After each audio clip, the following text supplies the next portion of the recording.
সুন্দর, আসমান সুন্দর, জমিন সুন্দর, সুন্দরী সুন্দরী পাল্লা। জানি না কত সুন্দর তুমি আল্লাহ।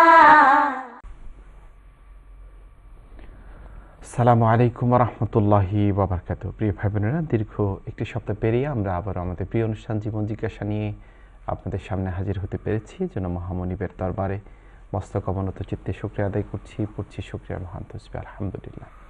আশা করছি আপনারা সবাই সুস্থ আছেন, সুন্দর আছেন এবং যথারীতি ইমান চর্চারত আছেন। প্রিয় ভাই বোনেরা, আমরা চলে যাচ্ছি আমাদের প্রিয় শেখের কাছে। আমরা কিছুদিন মিস করেছি আমাদের শেখকে, আমরা জেনে নিচ্ছি ওনার কুশলাদি। আসসালামু আলাইকুম। ওয়ালাইকুম আসসালাম রহমতুল্লাহ বরকাতুহু। আলহামদুলিল্লাহ, আল্লাহ তাআলা শুকরিয়া আদায় করছি কয়েক সপ্তাহ পরে আবার জীবন জিজ্ঞাসায় যুক্ত হতে পেরে। মহান রব্বুল আলামিন যেন আজকের এই প্রোগ্রামকে আল্লাহরই জন্য করার তৌফিক দান করেন এবং সেই সাথে আজকে যে কথা বা আলোচনা প্রশ্নোত্তর হবে সবগুলোকে যেন আল্লাহ তাআলা সান্নিধ্য অর্জনের উপায় হিসেবে আমাদের জন্য সাব্যস্ত করে দেন এবং আমরা সেই সাথে সকলের সুস্বাস্থ্য কামনা করছি। আল্লাহ তাআলা সবাইকে সুন্দর স্বাস্থ্য, সুন্দর ঈমান এবং সুন্দর জীবন যেন দান করেন। আল্লাহুম্মা আমিন। তো আমরা প্রশ্নোত্তরে চলে যাব ইনশাআল্লাহ। আর এক ফাঁকে অনেকেই জীবন জিজ্ঞাসার পরিবারের আপনাকে ফেসবুকে দেখেছে যে আপনি রোহিঙ্গাদেরকে ভিজিট করেছেন। অনেকেই আপনার অভিজ্ঞতা শুনতে চেয়েছেন। আমরা তৃতীয় সেগমেন্টে কিছুটা শোনার চেষ্টা করব ইনশাআল্লাহ। অনেকগুলো প্রশ্ন আমাদের জমা হয়ে আছে, এক এক করে আমরা সেদিকে যাচ্ছি। Facebook, social media, email plus আমাদের লাইভে অনেকগুলো প্রশ্ন আসছে। আমরা ফেসবুকের প্রশ্ন দিয়ে শুরু করতে চাই। একজন বোন প্রশ্ন করেছেন যে ওনার মামাতো ভাইয়ের ছেলে 15 মাস নিউমোনিয়া হয়ে বাংলাদেশে ইন্তেকাল করেছে। বাংলাদেশে তো কিছুদিন খুব শীত পড়েছে। তো ওনার মামাতো বোন ভাই বোনের পক্ষ থেকেই আসলে ভাই এবং ভাবির পক্ষ থেকে উনি প্রশ্নটা করেছেন, যেহেতু নিউমোনিয়া হয়ে মারা গিয়েছে ছোট বাচ্চা, তো আখিরাতে কি ওদের সাথে মা বাবার দেখা হবে? বা আগে অবশ্য এই বিষয়গুলো নিয়ে কিছু কথা হয়েছে, তো উনি স্পেসিফিক একটু জানতে চেয়েছেন। প্রথমত আমরা শোক প্রকাশ করছি এবং সমবেদনা প্রকাশ করছি যে মা বাবা এই সন্তানকে হারিয়েছেন। কারণ একজন মা বাবার কাছে একটি সন্তানের অনেক অনেক ভালোবাসা, অনেক অনেক মর্যাদা এবং মূল্য রয়েছে। যখন সন্তানকে কেউ হারায়, আল্লাহর নবী অনেক অনেক সুসংবাদ আমাদেরকে দিয়েছেন। আমরা যেমন দেখতে পাই যে বুখারী শরীফের কিতাবুল ইলম, জ্ঞান অর্জন অধ্যায়ে একটি অধ্যায় রয়েছে। মহিলারা এসে আল্লাহ নবীর কাছে আবেদন করল যে পুরুষরাই সবসময় আপনার সামনে থাকে, আলোচনা শুনে, প্রশ্ন করে, কিন্তু আমাদের পক্ষে সেটা করা সম্ভব নয়। আপনি যদি আমাদের জন্য পৃথক একটি দিন নির্ধারণ করে দেন, তাহলে আমরাই শুধু আপনার থেকে শুনবো এবং প্রশ্ন উত্তর করব। তখন আল্লাহ নবী তাদের জন্য পৃথক একটি দিন সাব্যস্ত করে দিলেন। হযরত আবু সাঈদ আল খুদরি রাদিয়াল্লাহু তাআলা আনহু এই হাদিসটি বর্ণনা করেছেন। সেই প্রথম দিনে আল্লাহর নবী তাদেরকে, মহিলাদেরকে সুসংবাদ দিয়েছেন। বলেছেন, হে মায়েরা, তোমাদের যদি একজন, দুইজন, তিনজন যদি আল্লাহ পাক তোমাদের সন্তানকে নিয়ে যায় এবং তোমরা যদি সবর করো, তাহলে আল্লাহ রাব্বুল আলামিন তার জন্য উত্তম বিনিময় দেবেন এবং তারা তোমাদের জন্য সুপারিশকারী হবে। অর্থাৎ তারা তোমাদের পক্ষ হতে আগেই তোমাদের ক্ষেত্র প্রস্তুতের জন্য তারা চলে গেল এবং তোমাদের আগমন, অর্থাৎ অগ্রগামী দল থাকে, যেমন যে কোনো কাফেলা, যে কোনো দলে একটা অগ্রগামী অংশ থাকে যারা আগেই গিয়ে সব কিছু অবজারভেশন করে, ঠিকঠাক করে, তেমনিভাবে সন্তানগুলো মা বাবার জন্য আগেই অগ্রগামী দল হিসেবে ভূমিকা পালন করবে। এক। 2 নম্বর হচ্ছে, সন্তান হারিয়ে যাওয়ার পরে সবচেয়ে মা বাবা ব্যথিত হন এবং সেই ব্যথার উপর যখন তারা সবর করেন, আল্লাহ পাক তাদেরকে সুসংবাদ দেন। ওয়াবাশশিরিস সাবিরিন, ধৈর্য ধারণকারীদের জন্য সুসংবাদ। তারা এই কথা চিন্তা করে যে আসলে তো এই সন্তানের মালিক আমিও না, এই সন্তানকে আসলে আমি সৃষ্টি করি নাই, যিনি সৃষ্টি করেছেন তারই কাছে সন্তান ফিরে গেছে। তারা এই কথা বলে, ইন্না লিল্লাহি ওয়া ইন্না ইলাইহি রাজিউন। আমরা সকলেই যার, তিনি আমাদেরকে সৃষ্টি করেছেন, তারই কাছে আমাদেরকে যেতে হবে। সন্তানকেও তিনি সৃষ্টি করেছেন, তারই কাছে আমাদেরকে যেতে হবে।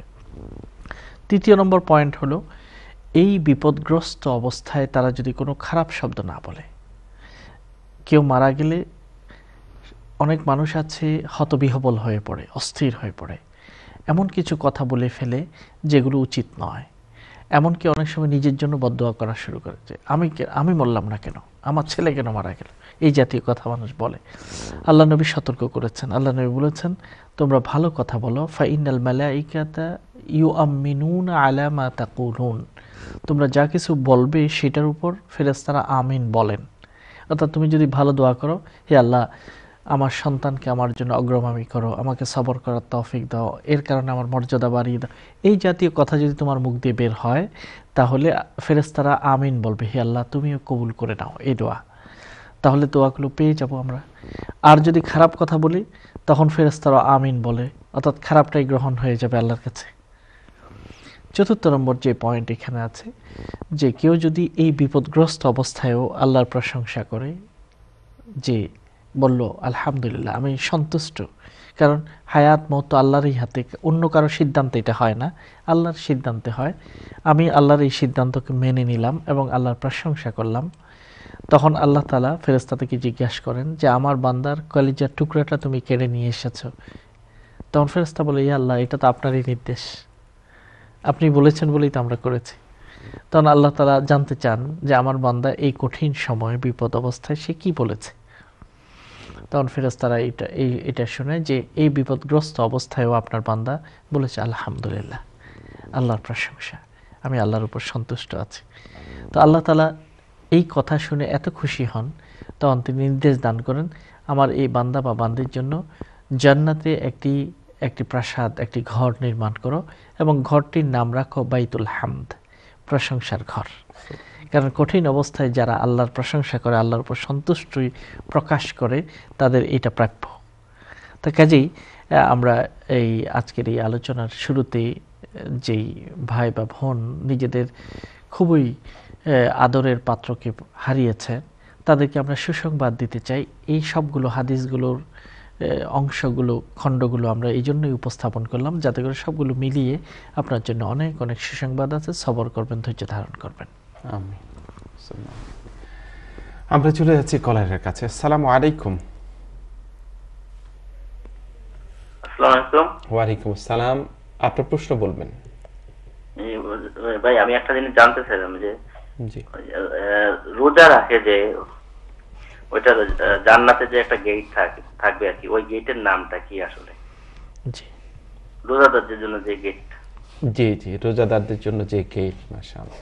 আর কোনো প্রশ্ন আছে আপনার? জি না। ঠিক আছে, আমরা পরবর্তী কলটাও নিয়ে নিচ্ছি ইনশাআল্লাহ।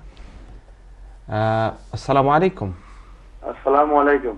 ওয়ালাইকুম আসসালাম ওয়া রাহমাতুল্লাহ। আপনার প্রশ্ন বলবেন। টেলিভিশন ভলিউমটা একটু কমিয়ে কথা বলবেন কাইন্ডলি। আসসালামু আলাইকুম। আপনি টেলিভিশন থেকে শুনে আবার আমাদের সালামের জবাব দিচ্ছেন। আচ্ছা ভাই, আলাইকুম সালাম। আপনি ভালো আছেন ভাই? আলহামদুলিল্লাহ। আপনার প্রশ্ন বলবেন। আচ্ছা, শেখর গেছে সালাম। আর আপনারা প্রোগ্রামটা খুবই ভালো, আমি দেখি সব সময়। জি। আর আমার একটা প্রশ্ন ভাই, তাহাজ্জুদের নামাজ মিনিমাম কয় রাকাত পড়তাম, আর সবচেয়ে উত্তম টাইমটা কোন সময়, বেস্ট টাইম, কথাটা আমারে ক্লিয়ার করে কইবা। ঠিক আছে। জাযাকাল্লাহ খাইর। আপনারা দুইজন দেখ, আল্লাহ আপনাদের লং পায় দেখ। আসসালামু আলাইকুম। আমিন আমিন। জি, আমি দুই ভাইয়ের প্রশ্ন নিয়ে শেখের কাছে যাচ্ছি। প্রথম প্রশ্নটি তিনি জানতে চেয়েছেন, মাশাআল্লাহ, রোজাদারদের জন্য যে স্পেশাল গেট নির্মিত হবে, গেটটির নাম কি? উত্তর হলো এটা সহিহ হাদিস দ্বারা প্রমাণিত। আল্লাহ নবী বলেছেন এই দরজাটির নাম বা এই গেটটির নাম হবে রায়্যান, বাবুর রায়্যান।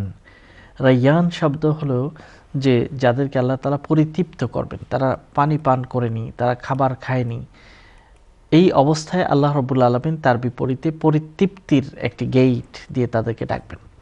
এবং হাদিস দ্বারা এটা প্রমাণিত আছে, বিভিন্ন গেট আল্লাহ তাআলা জান্নাতে নির্মাণ করবেন। যারা বিশেষ সালাত আদায় করে তাদের জন্য একটা সালাতের গেট, যাকাত আদায়কারী, সিয়াম আদায়কারীদের জন্য, জিহাদ অংশগ্রহণকারীদের জন্য বিশেষ গেট হবে। গেটটা হলো একটা হচ্ছে সিম্বল, একটা টোকেন। আমরা দেখি যে নতুন জামাইয়ের জন্য একটা গেট করা হয়, তো গেট তো দরকার ছিল না, অন্য মানুষ ঢুকতে পারলে জামাই, নতুন জামাই কি ঢুকতে পারে না? কিন্তু তারপরে জামাইয়ের জন্য একটা গেট হয়, এটা হচ্ছে তাকে অনার করা হচ্ছে, তাকে সম্মান প্রদর্শন করা হচ্ছে। একইভাবে জান্নাতে প্রবেশের জন্য একটা গেট হলে হতো, কিন্তু বিভিন্ন গেট হলো বিভিন্ন ইবাদতে যারা পারদর্শী হয়েছেন, সক্ষমতার পরিচয় দিয়েছেন, তাদের জন্য এক একটি গেইটের মাধ্যমে তাদেরকে অনার কিংবা সম্মান পেশ করা হয়। রোজাদারদের জন্য গেট নির্মাণ হবে এবং প্রতিটি গেট কিন্তু তার লোকদেরকে ডাকাডাকি করবে। যেমন আইনা সাইমুন, রোজাদাররা কোথায়, তোমরা আসো, বাবুর রাইয়ান খোলা আছে তোমাদের জন্য। জিহাদকারীদের জন্য ডাকা হবে, তোমাদের দরজা খোলা। তো হযরত আবু বকর রাদিয়াল্লাহু তাআলা আনহু জিজ্ঞাসা করলেন, হে ইয়া রাসূলুল্লাহ, এমন কোনো কি ব্যক্তি হবে যাকে প্রতিটি গেইটে ডাকবে? তখন আল্লাহ নবী বলছেন, হ্যাঁ, এমন সৌভাগ্যবান লোকরাও হবেন যাদের আমলগুলো এত পরিপূর্ণ বিভিন্ন দিক থেকে প্রতিটি গেইটেই তাদের জন্য অপেক্ষা করবে। এবং আল্লাহ নবী হযরত আবু বকরকে এই সুসংবাদ দিয়েছেন, ও আনতা মিনহুম, তুমি হচ্ছে তাদেরই একজন যাদেরকে প্রতিটি গেইট জান্নাতে প্রবেশের জন্য আহ্বান জানাবে। আল্লাহ যেন আমাদেরকেও সেরকম সৌভাগ্যবান হওয়ার তৌফিক দান করেন। দ্বিতীয় ভাই যিনি প্রশ্ন করেছেন তাহাজ্জুদের নামাজের ব্যাপারে, আল্লাহ তাআলা যেন আপনাকে তাহাজ্জুদ আদায়ে তৌফিক দান করেন। সবচেয়ে বেস্ট নামাজ নফল বা ফরজের পরে রাতের বেলার মধ্যে সেটা হলো তাহাজ্জুদ। এই তাহাজ্জুদের জন্য সবচেয়ে বেস্ট সময় কখন আপনি জানতে চাচ্ছেন? রাতের 3 ভাগ যদি আমরা রাতকে করি, সর্বশেষ থার্ড পার্ট, তৃতীয় অংশ, সেটাই হলো বেস্ট সময়। আস-সুলুসুল আখির, অর্থাৎ রাতের সর্বশেষ তৃতীয় নম্বর অংশ, এটাকে বলা হয় তাহাজ্জুদের সময়, এটাকে আস-সুলুসুল আখির।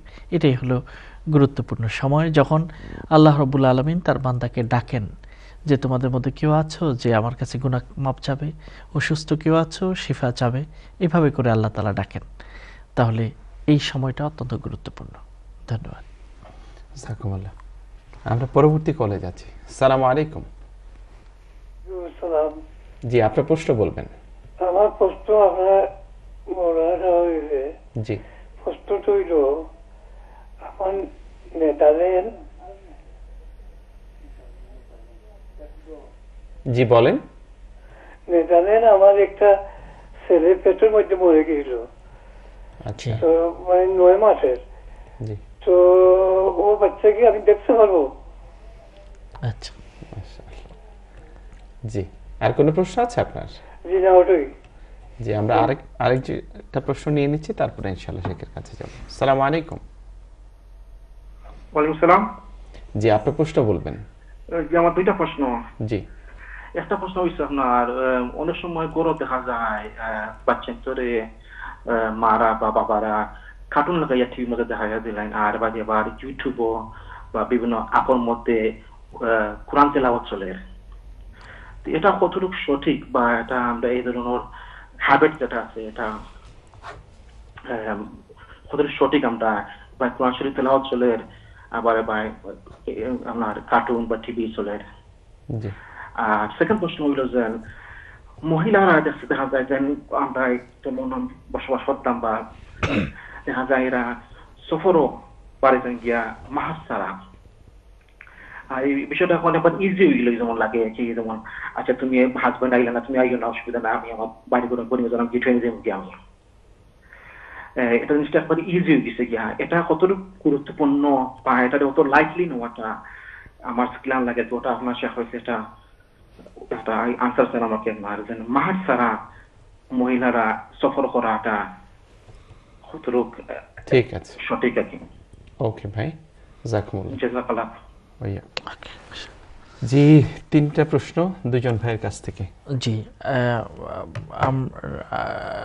এই ভাই থেকে আমরা 2টি প্রশ্ন পেয়েছি, আগের থেকে একটা। ছেলে পেটের মধ্যে মারা গিয়েছে। যাদের বাচ্চা পেটের মধ্যে মারা যায়, হাদিসের ভাষায় এটাকে বলা হয় সিক্ত। সিক্তুন মানে হচ্ছে বাচ্চা অপূর্ণ অবস্থায় দুনিয়াতে জন্ম লাভ করার আগেই মারা যায়।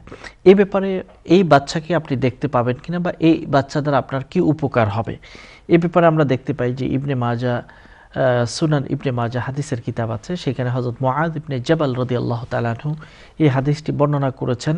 তিনি বলেছেন, রাসূলুল্লাহ সাল্লাল্লাহু আলাইহি ওয়াসাল্লাম বলেছেন, ওয়াল্লাযী নাফসি বিয়াদিহি, ইন্না সিকতা লা ইয়াজুরু উম্মাহু ইলাল জান্নাহ ইযা ইহতাসাবাতহু। একজন মা যদি তার পেটে বাচ্চা মারা যাওয়ার পরে যদি সবর করেন, ধৈর্য ধারণ করেন এবং সওয়াবের প্রত্যাশা করেন, এই বাচ্চাটি তার মাকে টেনে ধরে জান্নাতের দিকে নিয়ে যাবে। এবং সুনানে ইবনে মাজাতে হাদিসটি আছে। এই জন্য অনেক মানুষের বাচ্চা অপূর্ণ অবস্থায় মারা যায় অথবা গর্ভপাত হয়ে যায়, তাদের জন্য কিন্তু এই হাদিসটা একটা সুসংবাদ। সুনান ইবনে মাজার এই হাদিস দ্বারা আমরা এটা বুঝতে পারি যে সন্তানকে মা দেখবেন এবং টেনে ধরে মাকে জান্নাতের দিকে নিয়ে যাবে। এরপর আমরা আসি যে কার্টুন, টিভি ইত্যাদিতে কার্টুন দিয়ে বাচ্চাদেরকে বসিয়ে রাখা, আবার পাশাপাশি কোরআনে কারীমের তেলাওয়াত চলতে থাকা, এটা ঠিক কিনা? উত্তর হলো, সাধারণত বাচ্চারা কার্টুন দেখতে অভ্যস্ত, কার্টুনকে তারা পছন্দ করে। এখন অনেক সময় এরকম, এখন কিছু ইউটিউবের মধ্যে এরকম কিছু দেখা যায় যে কার্টুন চলছে কিন্তু কোরআনে কারীম তেলাওয়াত ব্যাকগ্রাউন্ডে চলছে। এখন এটা কতটুকু উচিত আপনি মনে করছেন, জিজ্ঞাসা করছেন? উত্তর হলো এই যে এটার দ্বারা যদি উদ্দেশ্য এটা হয় যে বাচ্চারা তো কার্টুনের দিকে দেখলে, কার্টুন চালানো থাকলে তখন সেটা পছন্দ। এমনিতেই যদি কোরআন শরীফ তেলাওয়াত করানো হয়, ছোট বাচ্চা যা অবুঝ বাচ্চা, তারা হয়তো এইভাবে আকর্ষিত হবে না। তো এখন এই কার্টুনগুলোর অনেক সময় ভালো উদ্দেশ্য থাকে যে অ্যাটলিস্ট বাচ্চারা দেখতে থাকুক এক ধরনের অ্যানিমেশন, কিন্তু তাদের কানের মধ্যে কোরআনে কারীমের শব্দগুলো প্রবেশ হচ্ছে। এই কারণে যদি এটা করা হয়ে থাকে, এটা ভালো একটা নিয়ত আমরা মনে করতে পারি। কিন্তু যারা প্রাপ্ত বয়স্ক আছে তাদের জন্য যখন কোরআনে কারীমের তেলাওয়াত হবে, তখন কোরআনের যে আদবগুলো আছে, কোরআনের যে আজমত, বড়ত্ব আছে, সেটাকে ভালো করে রেখেই তাদেরকে আমল করতে হবে এবং কোরআনে কারীম তাদেরকে শুনতে হবে। দ্বিতীয় প্রশ্নটি হলো যে একজন মহিলার মাহরাম ছাড়া সফরে যাওয়া, একজন মহিলার জন্য মাহরাম ছাড়া সফরে যাওয়া, এটা শরীয়ত অনুযায়ী জায়েজ নেই। আমরা একটু এই বিষয়টা একটু মনে হয় ডিটেইলস কথা বলা দরকার। ঠিক আছে, আমরা ফিরে এসে ইনশাআল্লাহ বিজ্ঞাপন বিরতির যেহেতু সময় হয়ে গেল, প্রিয় ভাই বোন, আমরা যাচ্ছি ছোট্ট একটি বিজ্ঞাপন বিরতিতে। এই প্রশ্নটি ইনশাআল্লাহ শেখের কাছ থেকে আমরা এসে শুনছি। আশা করছি আপনারা আমাদের সাথে থাকবেন। আসসালামু আলাইকুম ওয়া রাহমাতুল্লাহি ওয়া বারাকাতুহু।